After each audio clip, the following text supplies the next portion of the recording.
தமிழகத்தில் குறைந்த விலையில் பால் கிடைக்கும் கர்நாடகத்தில் இருந்து அதிக விலை கொடுத்து கொள்முதல் செய்ய ஆவின் நிர்வாகம் முனைப்பு காட்டக்கூடாது என பாமக தலைவர் அன்புமணி ராமதாஸ் தெரிவித்துள்ளார். இது தொடர்பாக அவர் வெளியிட்டுள்ள அறிக்கையில், தமிழ்நாட்டில் தினமும் 1.70 கோடி லிட்டர் பால் உற்பத்தி செய்யப்படுகிறது. அதில் தினமும் 30 லட்சம் லிட்டர் முதல் 34 லட்சம் லிட்டர் வரை தான் ஆவின் நிறுவனத்தால் கொள்முதல் செய்யப்படுவதாக கூறியுள்ளார். ஆவின் நிறுவனம் நினைத்தால் தமிழ்நாட்டில் பால் கொள்முதல் அளவை இரட்டிப்பாக்கலாம் என்ற நிலையில் அதை செய்ய எந்த நடவடிக்கையும் எடுக்காமல் கர்நாடகத்தில் இருந்து பால் கொள்முதல் செய்யும் முயற்சியில் ஆவின் நிறுவனம் ஈடுபட்டிருப்பது ஏற்றுக்கொள்ள முடியாத செயலாகும் என தெரிவித்துள்ளார்.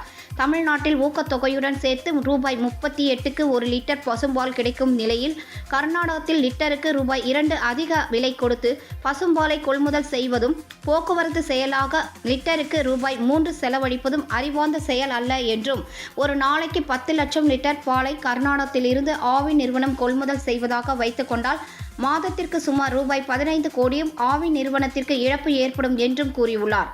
ஏற்கனவே ஆவின் நிறுவனம் ஆண்டுக்கு ரூபாய் 525 கோடிக்கும் கூடுதலாக இழப்பை சந்தித்து வரும் நிலையில் கர்நாடகத்திடமிருந்து பால் கொள்முதல் செய்யப்பட்டால் ஆண்டு இழப்பு மேலும் ரூபாய் 200 கோடி வரை அதிகரிக்கக்கூடும் என்பதால் கர்நாடகத்தில் இருந்து பால் கொள்முதல் செய்யும் முடிவை திமுக அரசு கைவிட வேண்டும் என்று கோரிக்கை விடுத்துள்ளார்.